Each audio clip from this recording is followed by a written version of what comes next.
couple minutes late. It's because I was readjusting my setup a little bit. And I was working on I was saving a song, which I'm going to quit Audition because that eats up some memory and such. And then I was also readjusting the position of this overhead camera, as well as setting up some print file stuff. So what I am working on today, Photoshop is open. I got that going. So let me close this file. I'll open it back up in a second, but OBS won't register. Photoshop is there in its current state.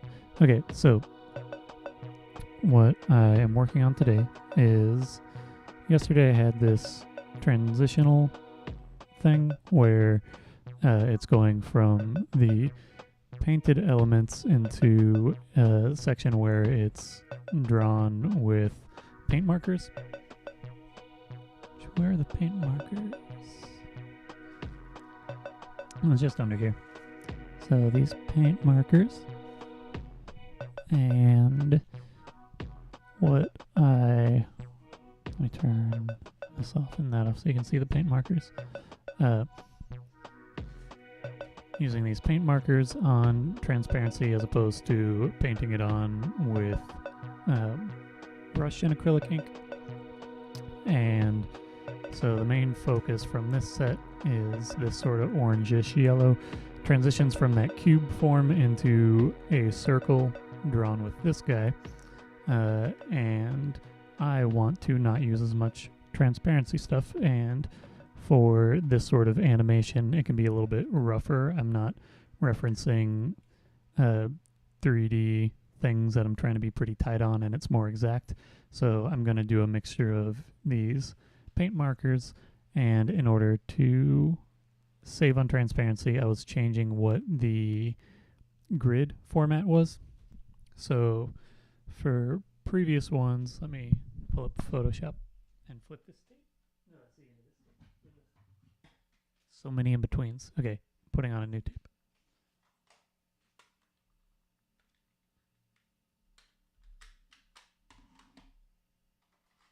That's tape 2 of 3. Now we're going to put on tape 3 of 3.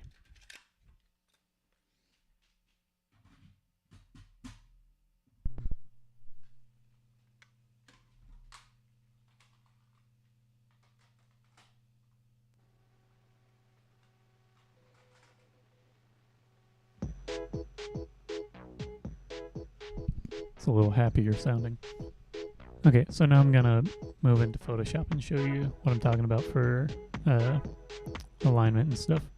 So the previous stuff that I had going, do I have a print? Yeah.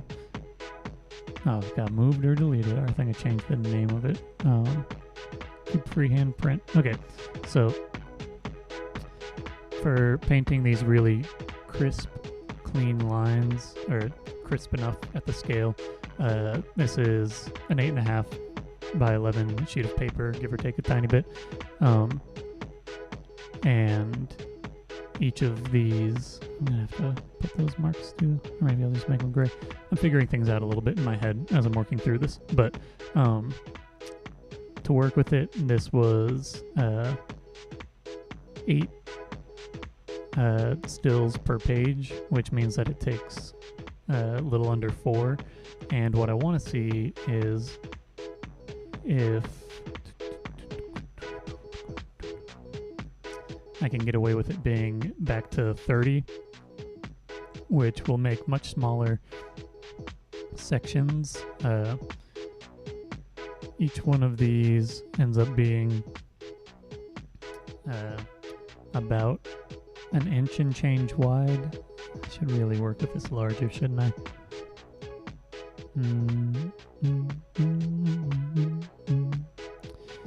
I might just readjust this. If I can do it like 15 per page instead of, or I don't know what the best. It's going to be very small if I do it at this scale.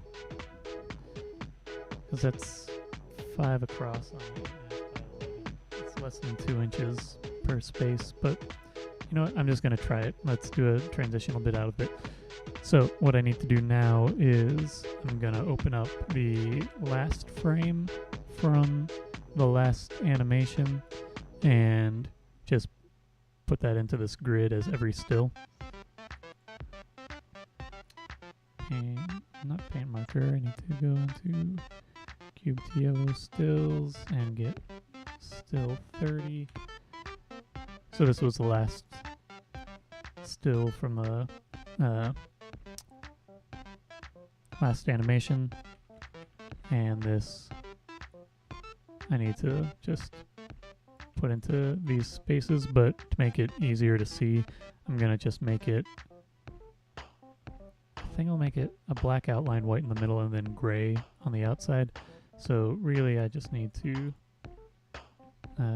let's give this a little anti-alias, give it a little bit more tolerance, a little bit more. Whatever, I'll just add this in here. New layer.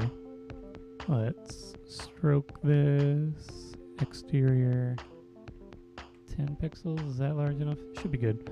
And then fill in the interior. Make a new layer. Select this 1920 by 1080, and I'll just get a random gray and move that behind, and that's my new starting point for this. And I only have to do one of these printouts, but I'm going to, don't want that selected, I want this guy selected.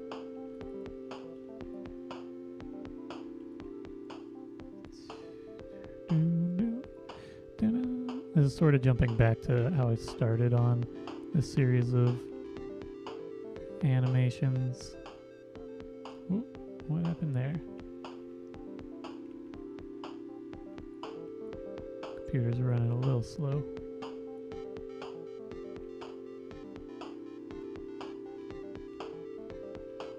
Which makes enough sense.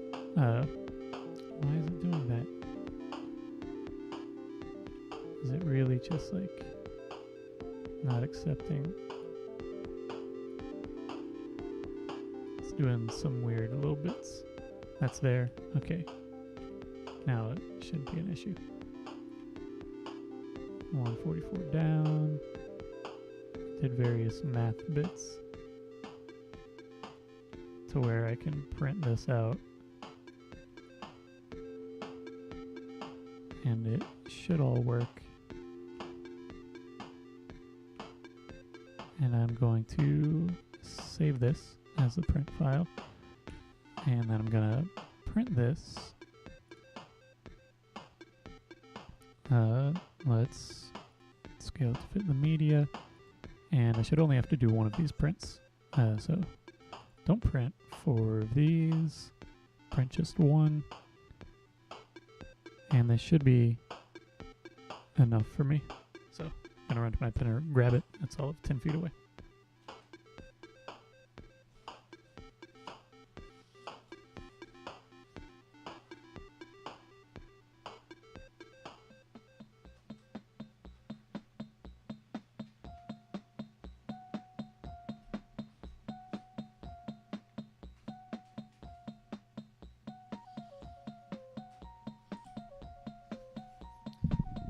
Okay, so save that, come over to OBS, turn off Photoshop.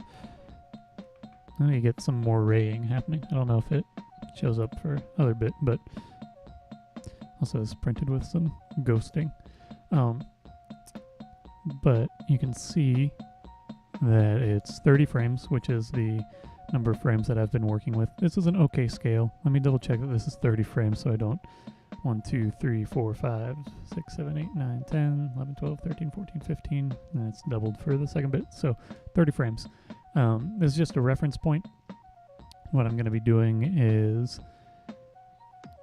doing a basic animation that just has this yellow that the last guy ended on.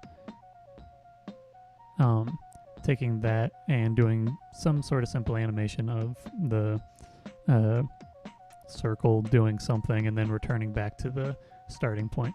Having the same circle in all of the stills makes it easier to come back and see what I'm doing after the fact, or from one frame to the next.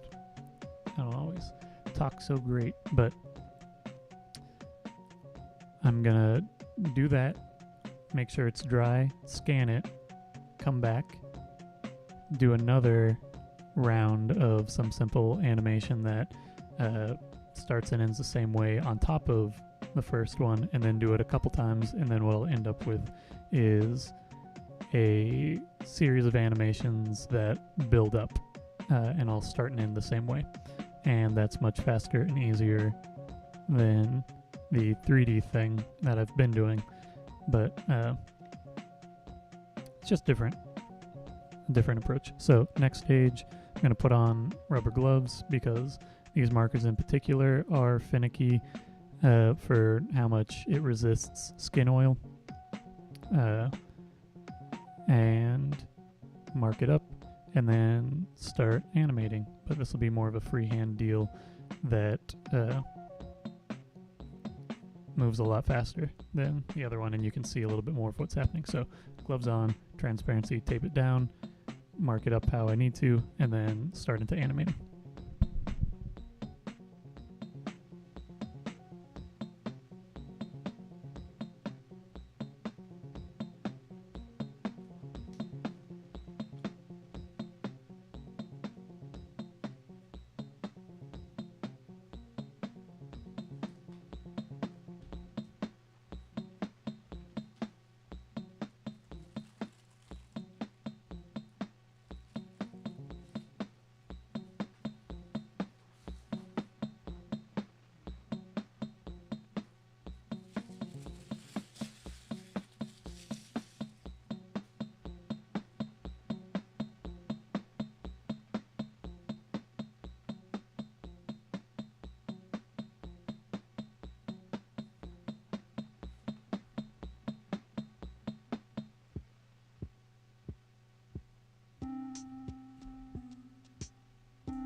So how this is structured: frame 1, 2, 3, 4, 5, blah, blah, blah, 30. This printout is what the last animation ended on, so it's where this one starts.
now I let that dry.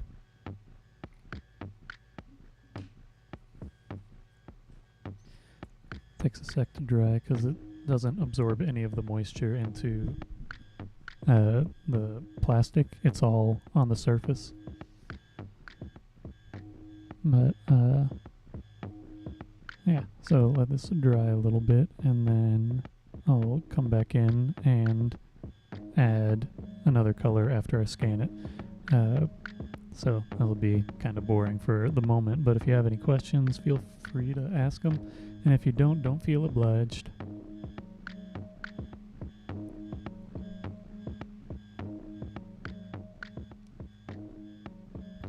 just realized that I left my lens cap right over there. So, still drying. I can see how wet it is through the reflection. There's not too much to see overhead.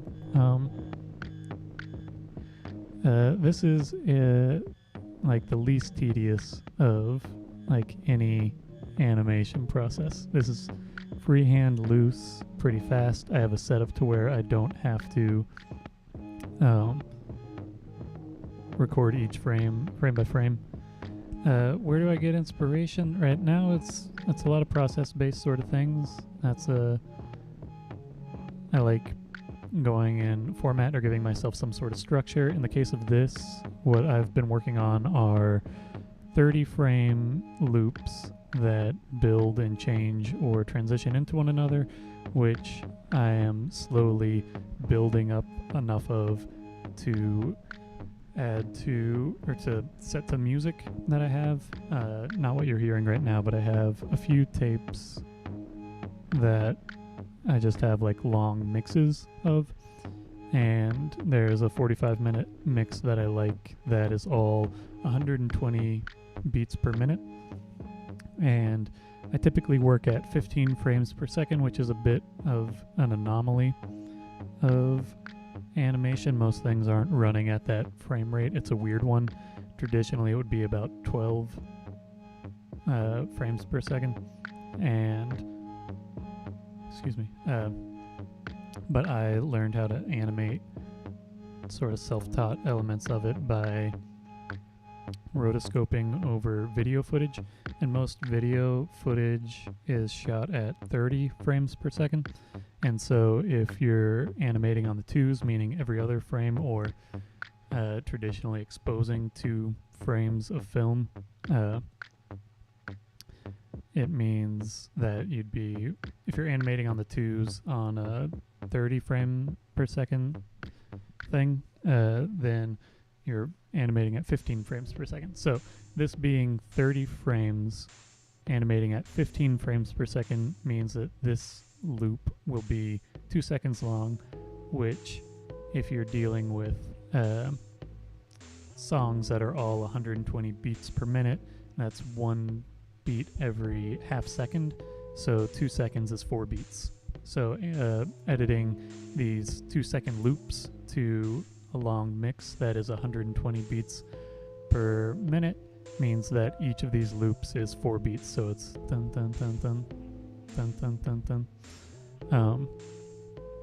And so having that format, this just sort of loose structure that I can retroactively make it all function together, is where my inspiration is at the moment. Oh, I forgot that I have to tape these down each time. Okay, I haven't done this like building up thing as much recently, but it still functions how I have it set up. It's just I'm gonna remove these plastic sheets every time I do a new animated bit. Ah, you also do animation. What kind of animation do you do? I am not super comfortable with 3D animation. I've never learned that, largely self-taught, and I did a lot in Flash, Macromedia Flash, before Adobe bought it, and it still exists, but never got super well versed in it. This is very slow to dry. I can just see pools of paint in the reflection. but this is still much faster than painting all of those frames from, oh, you do traditional animation too? So all I said was not really new information for you. It's mildly tedious, but if you're trying to get a 2-second loop with variations, that is a very fast way to do it for me. I usually animate on paper, and so it wicks up some of the moisture, but this is slow. I'm also not super well versed in using paint markers. I got these because I wanted to possibly do some outlining and then paint, fill in the solids like a traditional cell animation deal, and the black works fine for doing that, but I just to really sort of have the textural element of it all, I didn't do that because I didn't want it to be too clean.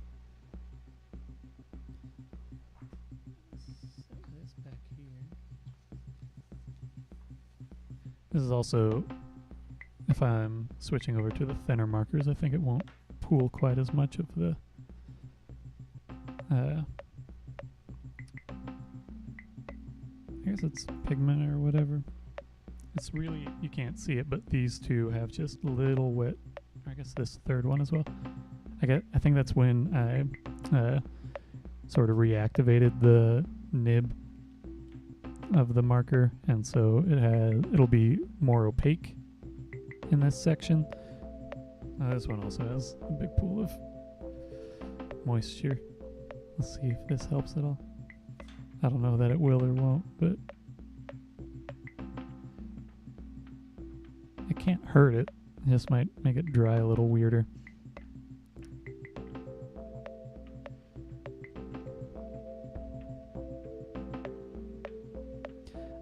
For animators that are like, really like Norman McLaren's work, which you can see for having like abstract stuff set to music and some elements of, some people have talked about synesthesia. I always want to say it different ways. I also, when I was younger, had some speech issues with having a little bit of a lisp, and so synesthesia can trip me up a little bit.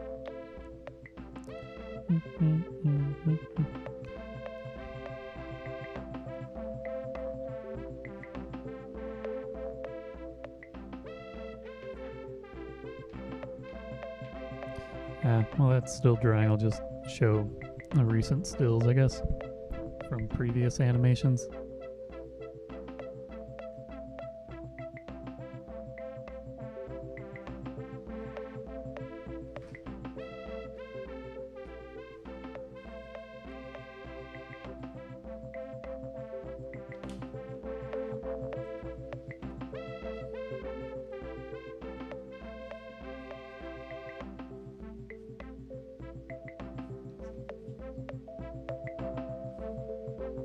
So these are much larger sections. Yeah, make the music you're hearing in the background. It's music that I made at some point. I started into it to, I want to say last year, but it wasn't last year. It was 2020. 2020, there were a lot more people doing live streaming, and as a result, streaming platforms, Instagram, Twitch, etc., cracked more down on DMCA stuff for violations of people not playing their own music or not having the licensing to play the music. And so I started just making some loose loops of audio so that I could rebroadcast or do whatever with the video footage that I shared and produced in whatever way.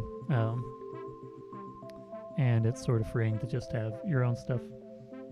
I'm talking at different things. See how much larger each of these stills is comparatively. Like 4 of these makes up 1 of these, because these are the same scale. They're all 16 by 9, but this one's a lot looser. But I would have had a much harder time getting these much more geometric forms. all over the place. I talk and I think. And started making my own music. Now it's a habit that I try to make a song each weekday. I was doing it a lot more consistently when I started, but then I pulled back a little bit so it wouldn't be quite as much of an excess.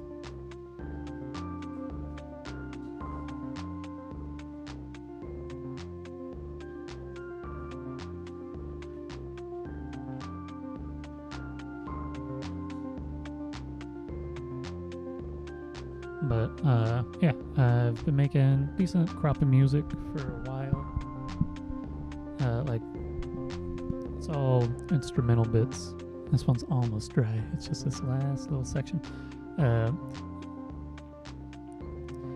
Sometimes there's a little bit of a sketch or like a plan to it. Something like this. It's very loose, and so no plan on this guy. Just want to sort of fill out the space, have some texture in there, and build it up.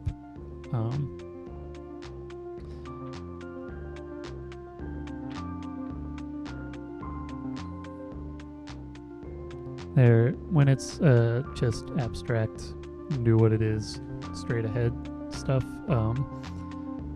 I return to a lot of the same motions, so like stuff getting larger, getting smaller, stretching, coming back together. Those come up a lot. For the recent ones that are like these guys, where it's more complex motions, it's one that I did digitally and then printed off and then traced each frame. And really it's having the texture and the physicality of something that is weirdly perfect but imperfect, but the motions are something that would be really difficult to do in traditional animation but are fairly simple and easy in 3D, where you have like highly geometric things that are moving among other geometric things that are moving, so it's like all of these really technical elements that the computer just like, this is the easiest thing to do, but it would be really annoying to do the looser stuff. So just having that texture and the physicality of it, interesting. I was starting into this because I wanted to compare the front and back of traditional cell animation, because I had saw some exhibition a while ago where someone had like cartoon stills that they had painted onto, I think it might have been glass. I think it was glass. And what was shown to you is what would be in traditional cell animation, the back of the still. Okay, I think this is dry enough. And that's like the really rough part, but the front of it's so crisp and clean. But they had it in boxes. I don't know the artist's name, I forget. Boxes, and then on the interior there was a mirror. So you would look, and in the mirror you'd see what the sort of like clean version of everything was, and then from the outside you'd see, from your direct sight line would be the sort of dirty, more messy, but necessary and process heavy thing. Okay, you asked what software do I use to shoot my animation? I scan and then Photoshop, which I can show you so you don't have to wait around while I do the next bit of this. I can show you sort of the process that I developed for what I'm doing currently. So the 3D animation that this is referencing and this loop that you're seeing, I did that in Blender and then took all the stills in Photoshop to put them into a grid, printed that out, traced the elements on, scanned it, brought it back into Photoshop, made sure everything was aligned correctly, and then saved out those stills. Right now in my streaming software, it's animated GIFs. Seem to be a little bit more reliable for just quick access and the correct frame rate. So I save out the animated GIFs from Photoshop, and then because I have all the stills in sequence, I import those into Premiere or After Effects to export video files. So this one looks dry now. So I'm going to take all this tape off, scan it. It's going to take a minute to scan because I need to scan it at 1200 DPI to get it to be large enough for 1080p. And yeah, so I'm going to scan and then I'll show you the Photoshop process.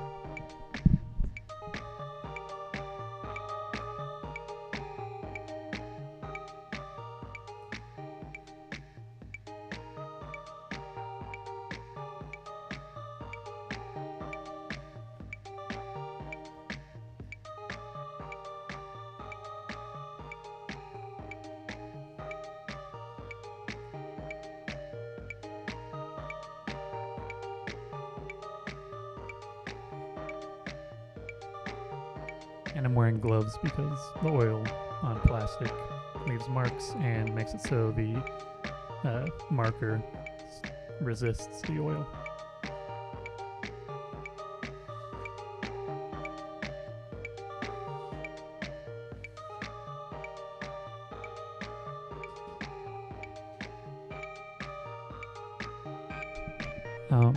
For these animations that I've been doing where it's on sheets of transparency, for scanning them, initially I was scanning it just with paper behind it, but I wanted to exaggerate the shadow, the fact that it's on a separate sheet, and so I've been just putting a plain piece of foam core behind so that there's a little bit of a shadow cast by the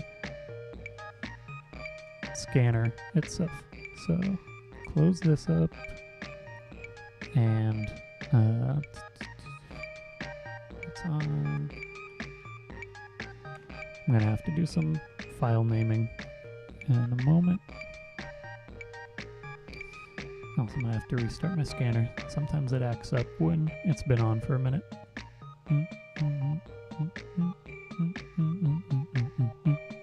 I was gonna say music that I'm just gonna mark that this is the okay, yeah, I gotta marking that is the top side because it might be a little weird for registration.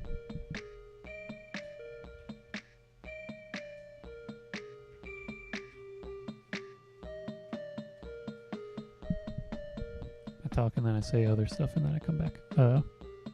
So need to scan this. Come on. There it goes.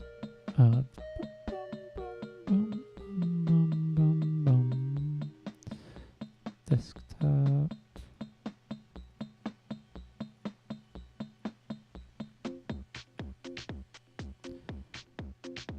I need to make sure I scan all of these the same direction. Okay, this is going to shift a tiny bit. I hadn't thought about it when I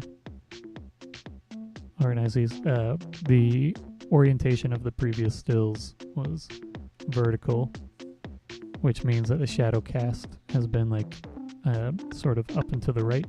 But if I rotate this, the shadow's going to be up and to the up and to the left.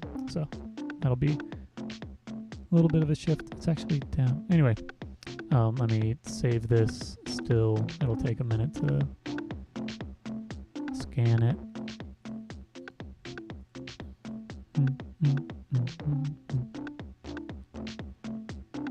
I don't have to reshoot the whole animation process. That's why I have these registration marks, because in the number of like stages that are in the mix of everything, I need to have sort of a fail-safe for like a thing I can return to.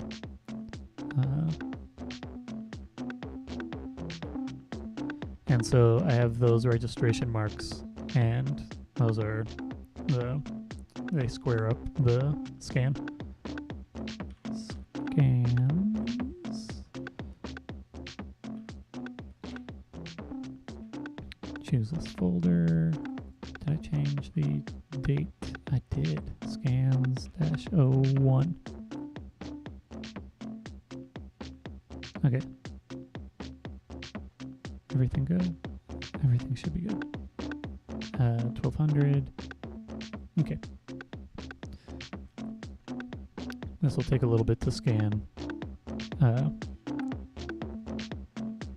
But once it scans, I'll open Photoshop back up and showcase stuff. I don't need this open anymore.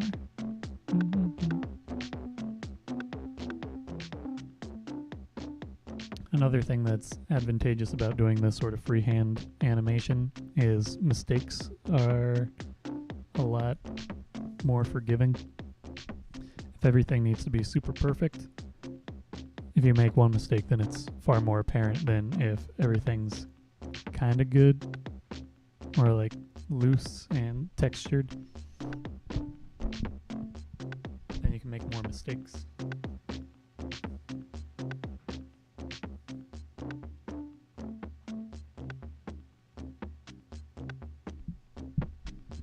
Sort of learned a lot of stuff in Photoshop, and so that's what I am most comfortable working in.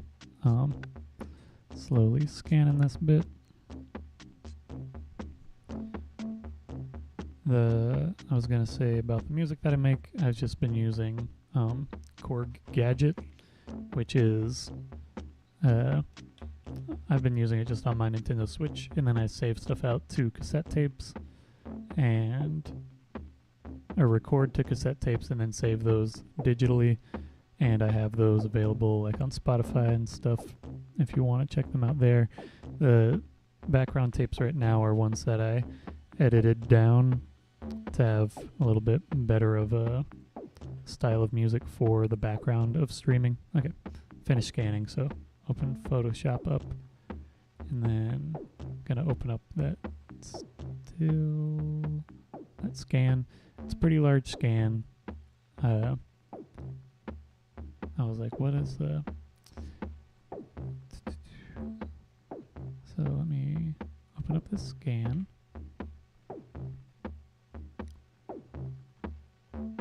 And open up this registration thing that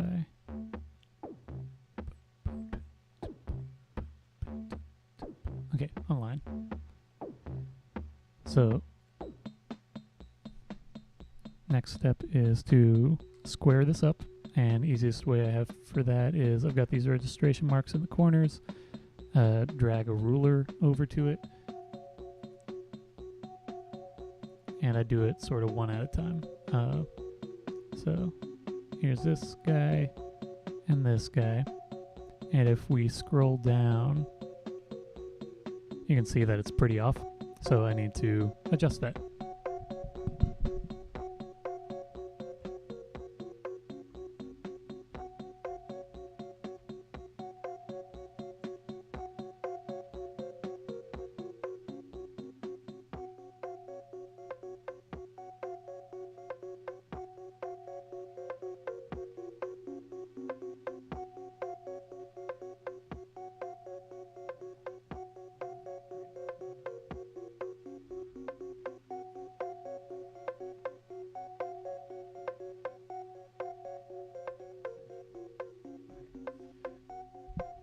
So you can see that it is a little bit off.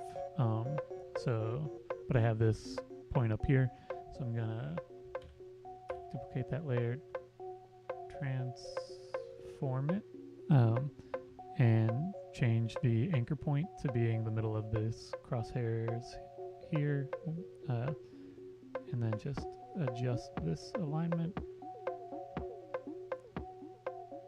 Check it on these other spots as well. And check the other marks, looks good there. Drag this guy over. It's all a little imperfect. Alright, looks good for registration. If you ever look at traditional cell animated TV shows or movies or anything, you'll notice sometimes, especially if it's like a little bit less polished of an animated show, sometimes you'll have the cell shadows that come about from the fact that you're stacking transparencies, painted transparent sheets of plastic and sometimes you'll have those cell shadows come about. They're not like nearly ever this pronounced. Like this is exaggerated, but when it comes to animated things, animated shows and such, you'll have a sometimes much more subtle version of that, and I like seeing the physicality of those bits. So now I'm cropping down to the functional area, and I'll rotate this image so that it's in the correct order. 1, 2, 3, 4, 5, 6, going across that way. This kind of looks like macaroni. Now I'm going to adjust the size so that I gotta turn resample back on. So wait a second, let me come over to, so this is a grid of where the stills need to fall and the scale they need to be in order to be 1920 by 1080. So each of these rectangles is 1920 wide and 1080 tall, and that's the reference point for these animated bits, and the size of that is a little bit weird. It's 12,000 pixels wide and 7,200 pixels tall. And so I readjusted this. I'm going to save this as a copy of it that is aligned. So I'm saving this one out that it's cropped and squared up so that if I need to, I can come back to it. I'm going to close it out. And here it is fitting into that grid, and it should be pretty tight for the fact that things don't overlap, and then the area between is just a bleed. So now I'm going to before I started working today, I prepped this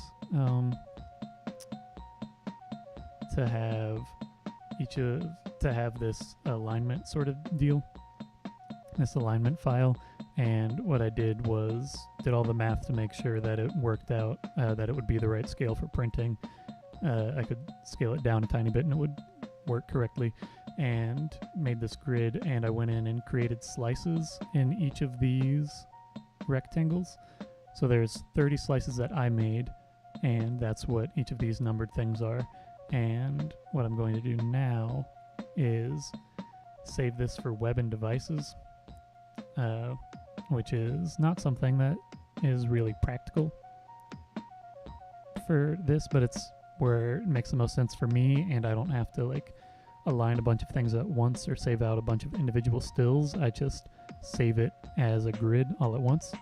So you can't see this dialog box, but it, to get to the next thing, there's file, is it under export? Save for web legacy. I don't know what export as does entirely. Maybe it works, but this is a legacy sort of thing that would have been used primarily in the past for saving out web pages that are on a grid system, I think is what it was referred to as. But it meant that you could design something in Photoshop, slice it up, and then export it with some HTML, and it would build it just as essentially a collection of images that all fit onto a grid. And so it's helpful for me to save out all of these individual sections as isolated images, and then I just have a bunch of stills. So I'm gonna save, you can't see this dialog box, but save these out. So let me go to 20 paint marker, scan, wait, no, new folder, stills, create this, make a new one, that's just the first one, stills dash 01. And these are being saved out. I did a weird naming thing. And you also can't see this bit, but let me, these should be, yep, okay, 30 stills. Let me rename these so that they, stills dash 01 dash, rename these so that I can import them as an image sequence eventually into Premiere. I'm more comfortable in black and white. The color is because this is long form and set to music, and when I was doing black and white, it was getting very boring very quickly, but having the color in there allows for stronger contrast and more expression. For these simple abstract animations, the color is really nice to have, but black and white is, I like the black and white sort of thing because it's restrictive and you're dealing a lot more with line and form than color, value, hue. It's also much easier to translate from one format to another when it's black and white. There's less of a, like if you look at what I see personally with this color on the transparency with my own eye is different than what this camera sees, the overhead camera sees with of the color, which is different than the scanner, which is different than my screen, which is different than my phone screen. It's all these different screens that have slight variations on them. And so if you're really particular about your color, you have to really let it go a little bit.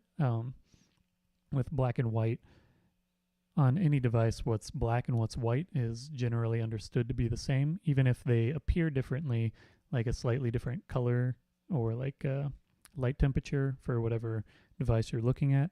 It still is understood that the brightest and least colorful thing is white and the darkest and least colorful thing is black, and so it translates well. It also was helpful for when I was doing a lot of animated GIF work, because if you're working in black and white, you can really lower the file size by using dithering patterns and stuff like that. Okay, I'm going to go to the next step here before I'm just talking forever. I'm going to do files, scripts, load files into stack, browse. You can't see any of this, which is why I'm narrating it. And then go to these stills, 01. I select all of these, of course I can't. Let's go back. Paint marker, stills, 01. Select all of these, all 30 are in there. Now I'm going to load these into a stack into Photoshop. So that's frame 30, and now it's loading them. I don't know if you can see the layers in the bottom right increasing, or actually they're going backwards, but the total number of them. And so here we have all these. I'm going to create a frame animation, make frames from those layers.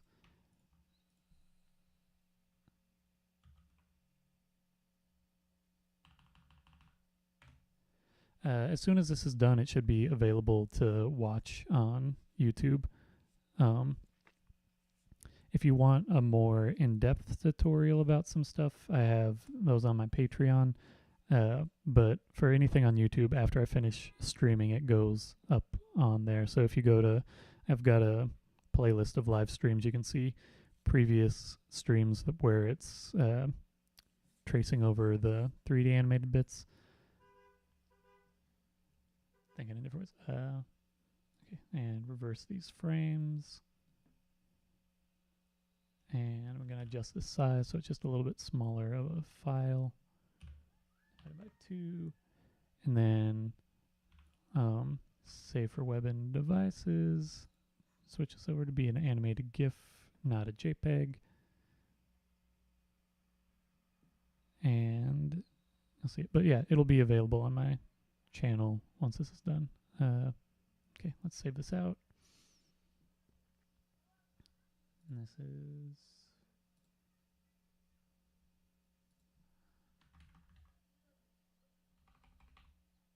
one yellow only. Now let's just do yellow. save out this GIF, and once this is done, I'll start the music again and bring the still back here. So here's OBS. Let's switch out. This is that painted one. And live designs. Something I did not account for is you can see the shadows of the stills above it. So you see sort of like the animation happen, and then you see the animation happen on a delay above it, because if I might adjust it for the next one. I'll keep it the same for this one, but where's the red dot? There's red dot. Okay. If you look like up here, you can see the shadows animating, which is another thing that I like for this sort of thing, is that because the shadows are generated by the stills or by the paint, it means that it also animates sort of on its own. But yeah, so that's what I just animated. But in the future, for next ones of these, I'll probably space these out a little bit more vertically so that the previous stills don't generate shadows up top. So let me put music back on. This is an actual physical tape that you're seeing a live feed of.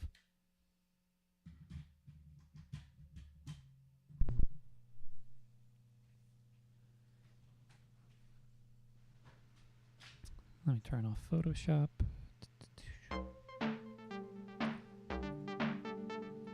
Make this a little bit smaller.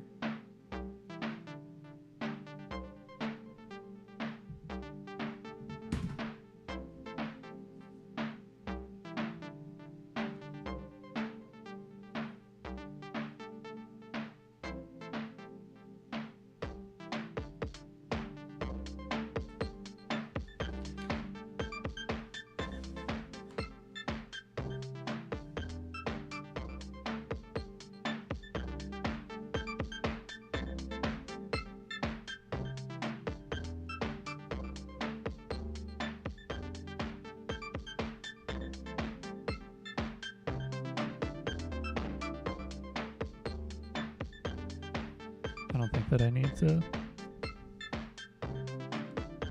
have way too much more. So you can see it gets a little bit larger. Registration marks are there, but it's much easier to have this grid format, use the Photoshop thing to save them all out at once, and then from there just have a bunch of stills, than it is to draw a series and scan each individual still, which I've done before as well, and I can work a lot larger for that, but these being abstract sort of guys, it works well. So now I've got that loop version, this one up here in the top right, that just has the sort of orange yellow, and now I can come back in and do another little animation, scan it. I'm not going to process everything at this point, or I'm not going to process it between each one, but I will scan it, save it out, and then just sort of go in that sequence. Because when I try to do too much at once, I've found that I often will make mistakes. So I'm just going to leave this one blank, and then build in the red, and then have the red fade away by the end so that it'll loop seamlessly.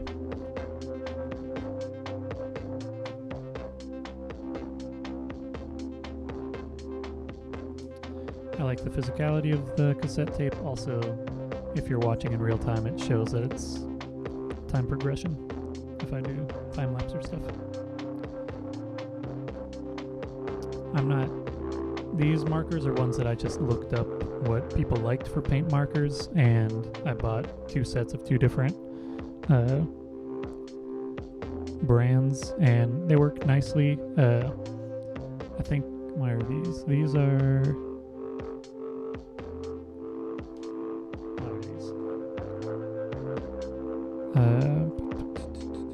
Montana, and these guys are Molotov, which I think might be Russian. I'm not 100% sure. I think that you can refill these guys. I haven't spent much time with them. I like how they work, but this is like my first real foray into animating with these. For paints, it's a mix of good and bad things. If you're animating on cell stuff, then it really varies paint by paint, like each color as to like how opaque or what the thickness is and that sort of deal. I was only able to find one thing online about cell, like traditional cell animation that you can buy just like as a consumer, that is the same as what would have been used for cell animation stuff, and it's a vinyl based paint, where most paints that you're going to find are going to be oil or acrylic based. Oil, acrylic, water, a few different kinds, but or acrylic paints, but they're water based. I don't know exactly the thing, but acrylic paints are going to be the ones you're going to come across probably most often. Some people like using gouache. Gouache is very flat and matte, but it also isn't as flexible. So if you're not as careful with the animation cell, it might crack or flake off in different ways. Bunch of different stuff. These markers are nice. They aren't super detailed. The tips that these guys come with are bullet tip, which means that they are a rounded tip. They don't come to a point. For technical pens, I really like Koh-i-Noor guys. These ones, you can switch out the ink. You got to take care of them more and not just sort of let them hang out in their own way. But you can use ink in these that will write on plastic or glass and dry. It's still a little bit like impermanent for like if you touch it in different ways, but if you let it set and dry completely, it's less likely to smear in any way. And for black ink, I like Yasutomo Sumi ink, which is available most art stores. When I first was getting into painting with ink, I had like Speedball, a giant thing of Speedball, and it works, but it's not nearly as black and doesn't behave as well as the Yasutomo. The Yasutomo also dries differently. It doesn't like become a gummy sort of substance. Instead, it just sort of dries into flakes, and so if you're a little less cautious with how you treat your brushes, it's a little bit more forgiving. So yeah, the Yasutomo Sumi ink is what I like to use. And I like that container a lot because you can pour it in small amounts. Okay, so now I'm going to do some animating with this red.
let this dry a little bit. This won't take as long to dry because it's not as large of spaces with as heavy a flow of ink, or I guess paint. But it still takes a second. I'll scan it, then I'll bring it back off, animate with a different color, scan it, bring it back off. Basic motion you can see, and I didn't have any particular idea for it. Some of the time for these guys, I'll do a few colors and then I'll see where there's lacking space of visual activation, and I'll start in the middle and animate in either direction. But I've made mistakes with that because it's harder to keep track when you're going one direction and then the other direction as well.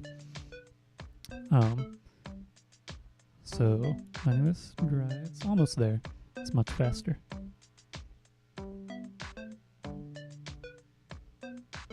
Looks decent.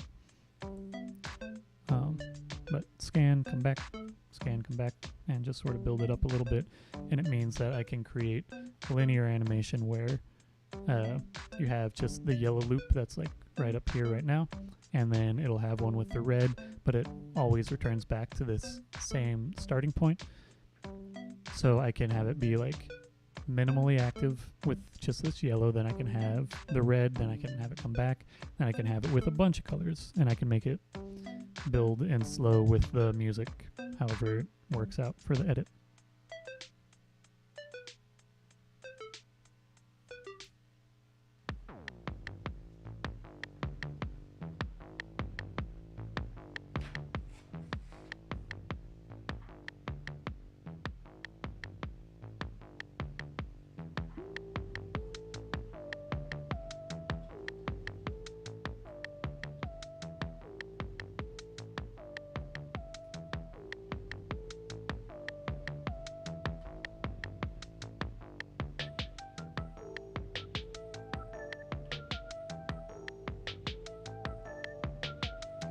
Now it's scanning.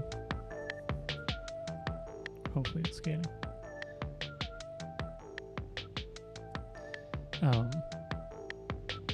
Because there's so much of like my sort of human element thrown in the mix with me picking up, moving, taping, replacing into the scanner, pulling out all the different bits.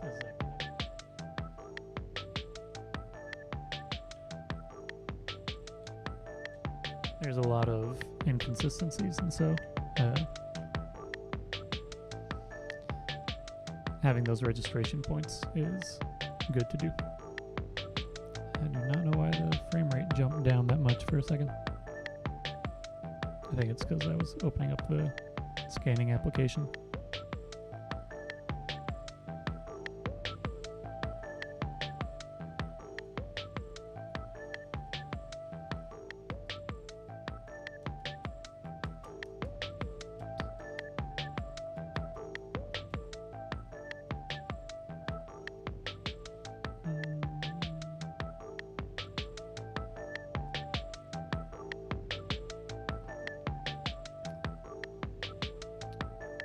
That other one's starting to scan.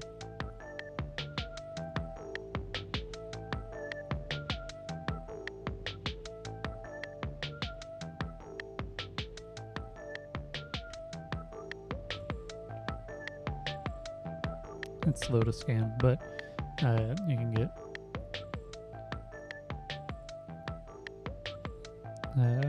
very small drawing, but still have it be pretty high resolution. And I can scan it at a higher res, but once it gets above 1080, it becomes a lot more sort of finicky. Also, this is not the full resolution. Let's save that. Let me open up the full resolution one.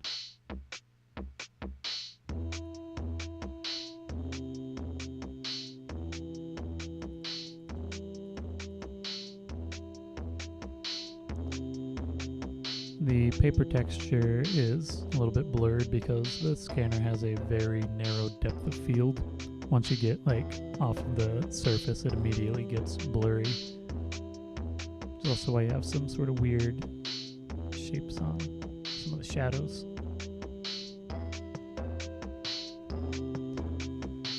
The transparencies create a lot of static so you get little hairs on it sometimes. If it's bothersome, sometimes I'll go through and edit those out, but most of the time I leave them in.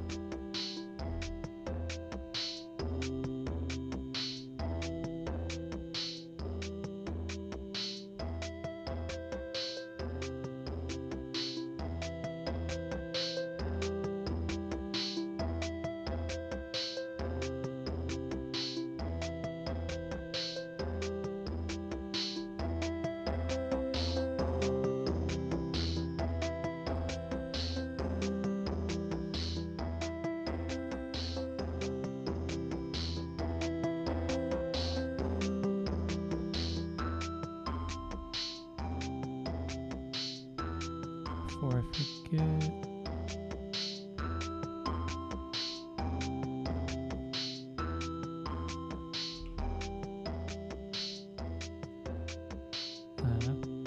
okay, I'm going to record this next series of skills so I got something I can reference later on.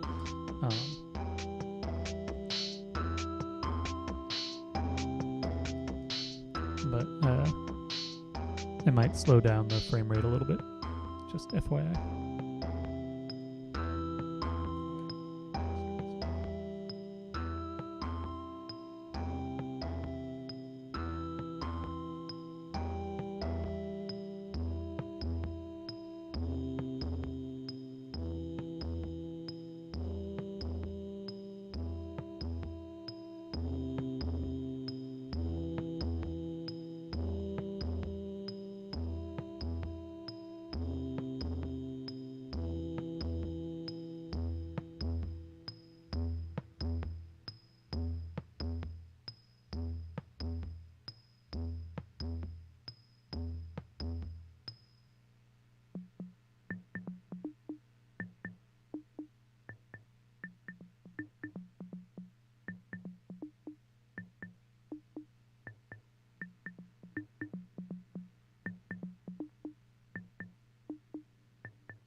Now let this dry. This will take longer because of that square. I don't want to reach over this and work. I can do a little bit of alignment stuff.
Save these out. I guess there's not too much that I'm doing. I just want to let this dry fully.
Saving this out slowly.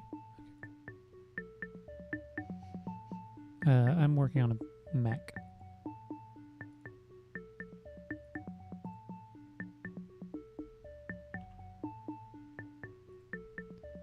It's sort of a legacy bit, and I'm more comfortable with it, but it's not really too much of a reason other than just it's what I got used to.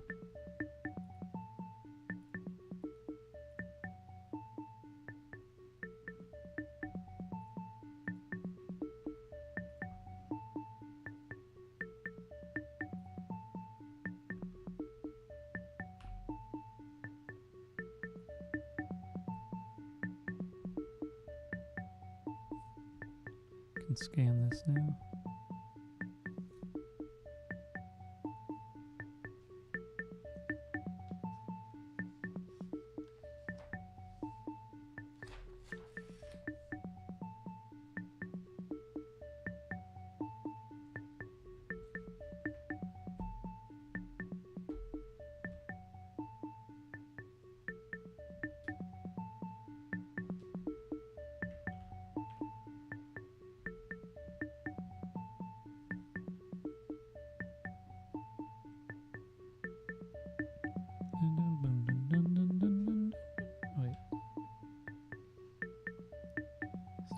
Photoshop running.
Load these into a stack.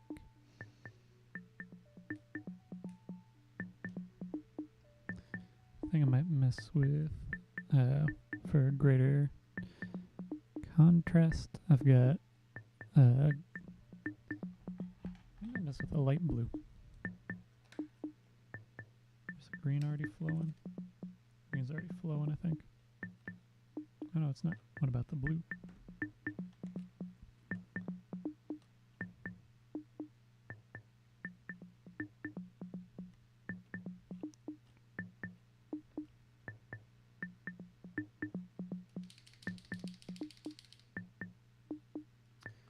I'll do blue.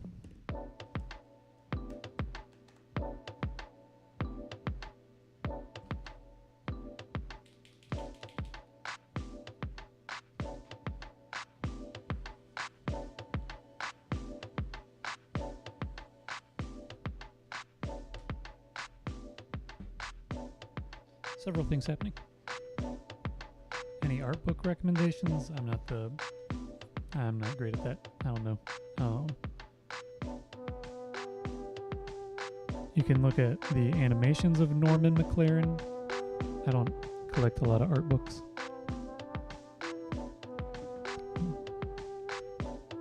But if you work in 2D animation, you've probably come across Norman McLaren. But his stuff is also pretty accessible because of the Film Board of Canada having it on different websites. Because he did a lot of Canadian grant work stuff. Make frames from layers.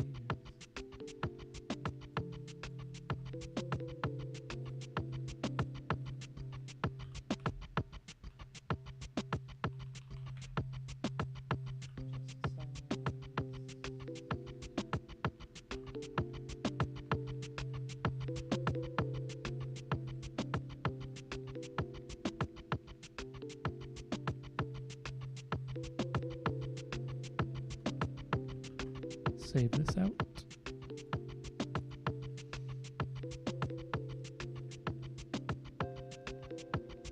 Got a few things happening simultaneously, so I'm going to save this.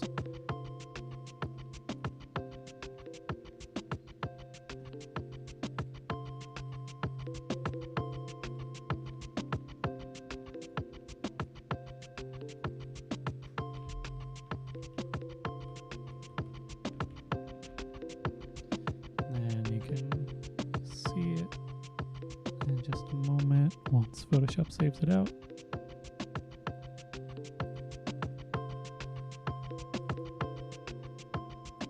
Let's place the second one.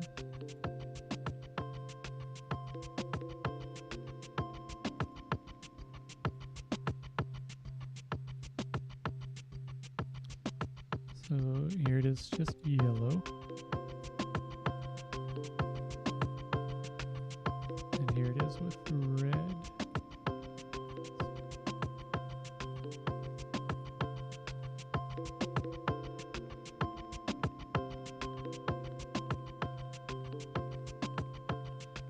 And soon I'll have the blue available, but I'm going to do some more animating.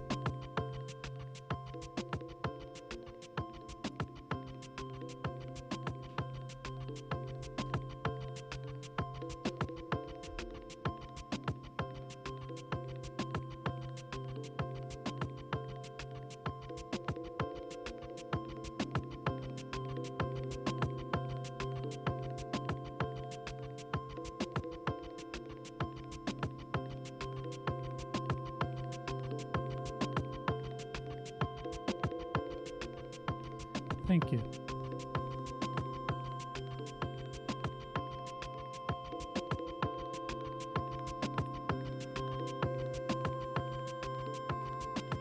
I need to start this marker.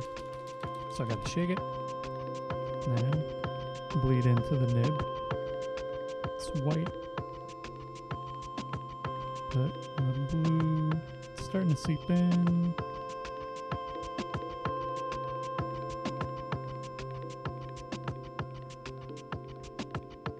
It's almost there.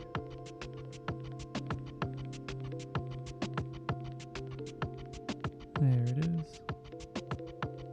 It looks like I'm drawing on it, but there's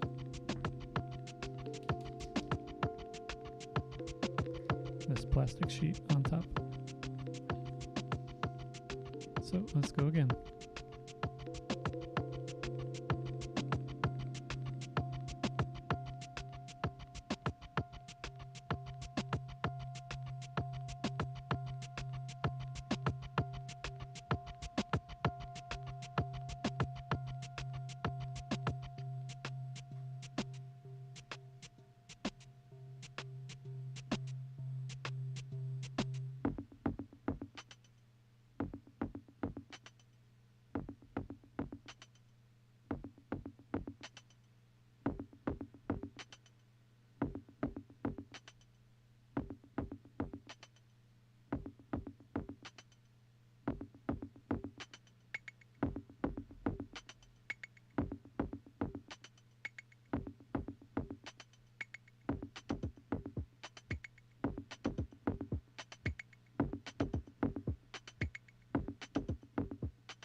Let this dry a little bit. While that's drying, process the dark blue stills.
Just saving this file as a preventative thing, or a cautious thing. Make sure I don't lose it. Let's save these out.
I think that's the end of that tape, just about. I like ending on that song.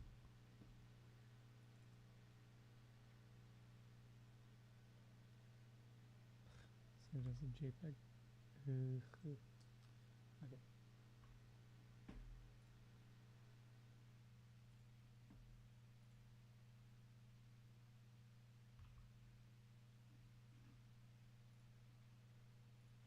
I wasn't paying attention when I saved out this last thing because it switches over back to JPEG whenever I save out the stills. So when I'm saving out the animated GIF, I gotta mess with it. Okay, that's the backside of that tape. So let's go back to tape number 1.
Almost have this next bit ready.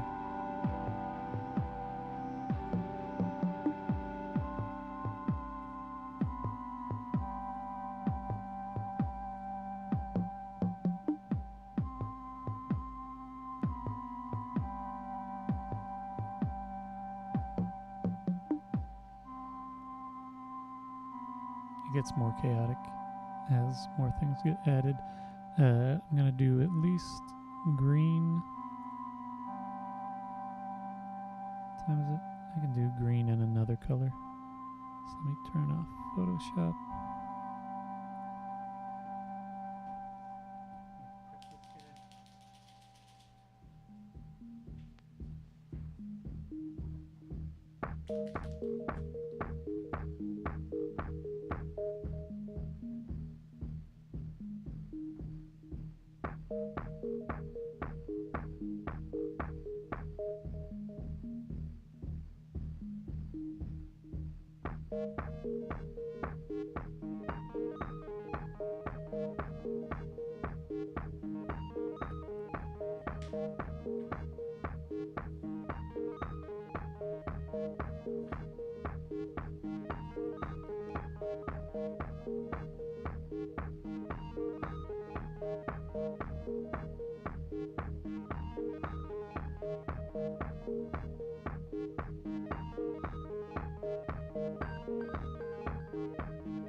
Okay, let that dry.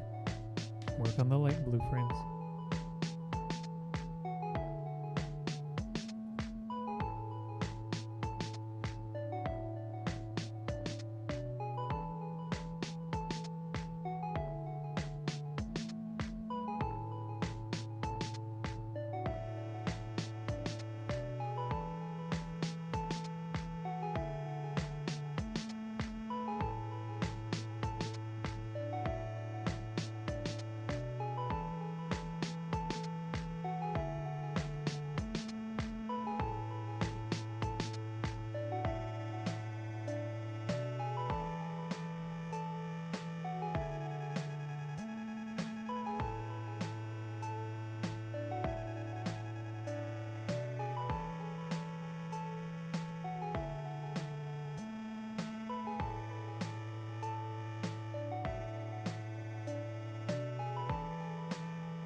I think this might be the last color. I think if I add any of the other colors that I have, it'll be a bit much. So once this is dry, scan it.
So let's get a comparison going. Well, this is drying a little bit more.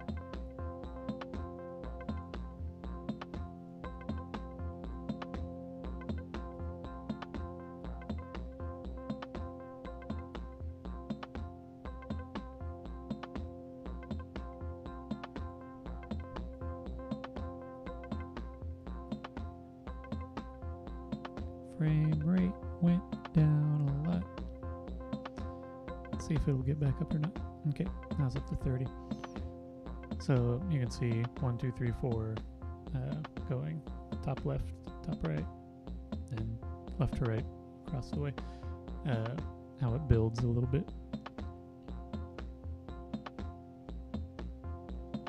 But once you get past a certain threshold, it sort of gets a little overwhelming, possibly.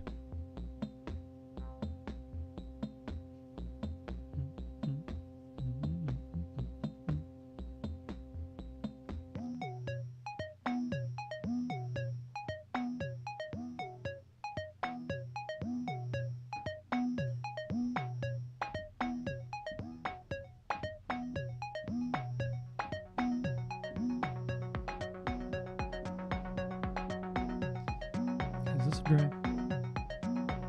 Yeah, this looks dry. Let's scan this. And I think that'll be the last for this loop.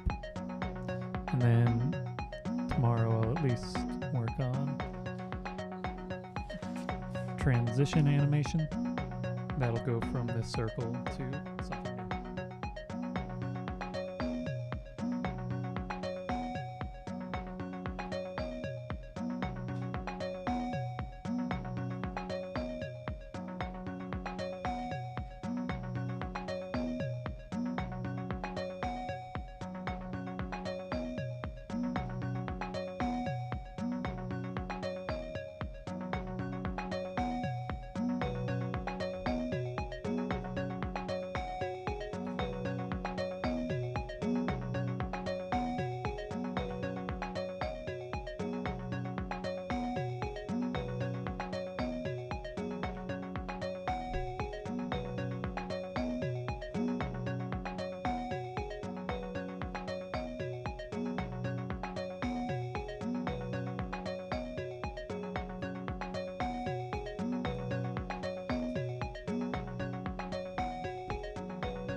Scan time.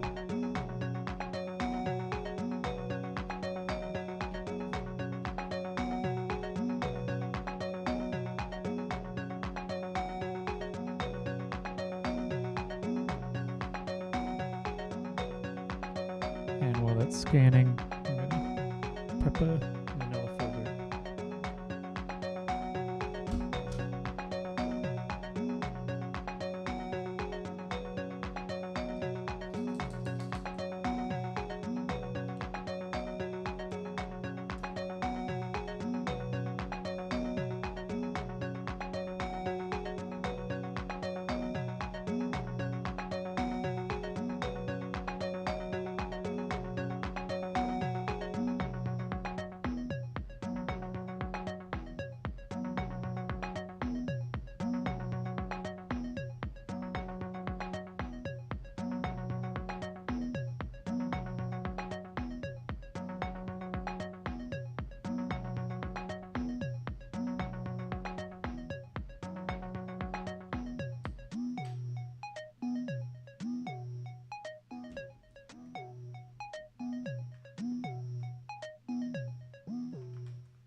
take these gloves off now.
Save the file.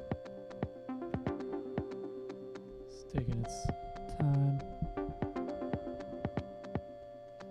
It's just saving the file that has multiple stacks, which will be large.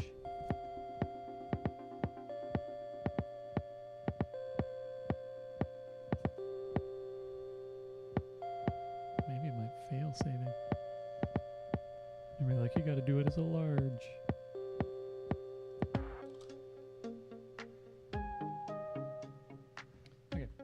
Save this out as the individual stills.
gonna save this out as its own and then save them as a sequential thing so you can see it go from just yellow to yellow with red to yellow with red with blue and so on and so forth. There's not so much more than that, but light blue and green.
This is gonna be a little slow to save.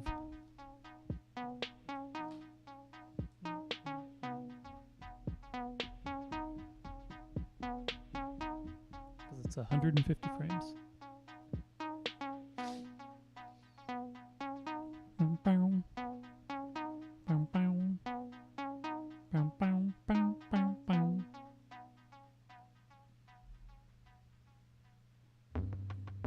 It's 15.74 megabytes.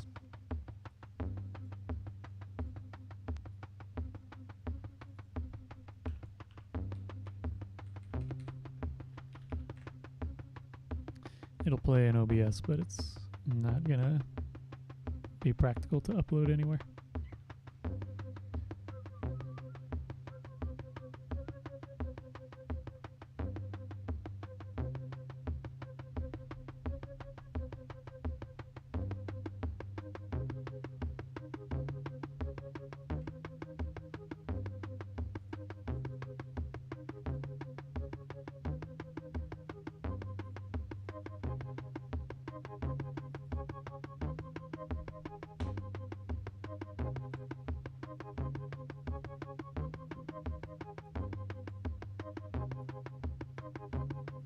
So here they are in sequence.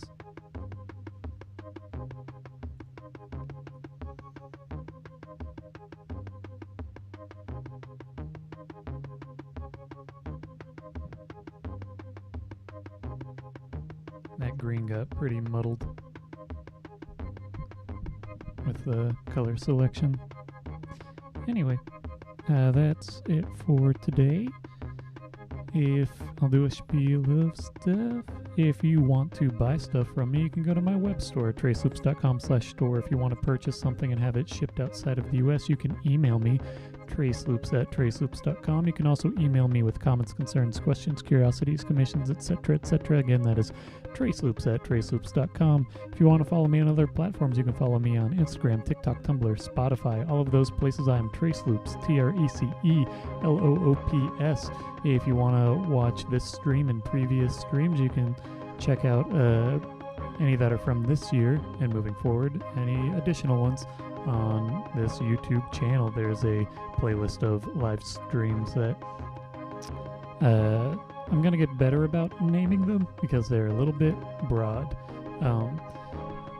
If you want to support me on Patreon, you can do so by going to patreon.com/traceloops, where you will find high-resolution versions of artwork that I create during streams. Find a selection of tutorials, and then at higher tiers, new songs from me weekdays, and at the highest tier, a monthly postcard from me with original artwork on the front, little message on the back, and a discount to that aforementioned web store. If you want to get notifications about live streams that happen weekdays 3 p.m., unless something comes up, in which case won't be streaming. But if you want notifications about that, you can subscribe to stuff. And if you have email notifications on it, that's how I get it, because I don't really have notifications on YouTube. But yeah, and also on Patreon, if you want to watch older live streams, those are available there, again with high resolution versions of artwork that I create during streams. So if you want like the full res scans of these guys before they've been edited and rearranged and such, you can find those there. I upload them shortly after a stream. If you have any further questions, throw them in the chat now or tune into a later stream. I'm going to wave goodbye so that I know where I'm at on the YouTube thing, because otherwise I think there's a bit of a delay and I don't want to jump off before people jump off or stop watching. Yeah. But otherwise, plan on being back tomorrow, 3 p.m. Eastern Standard Time. Okay, I'll give it like another minute.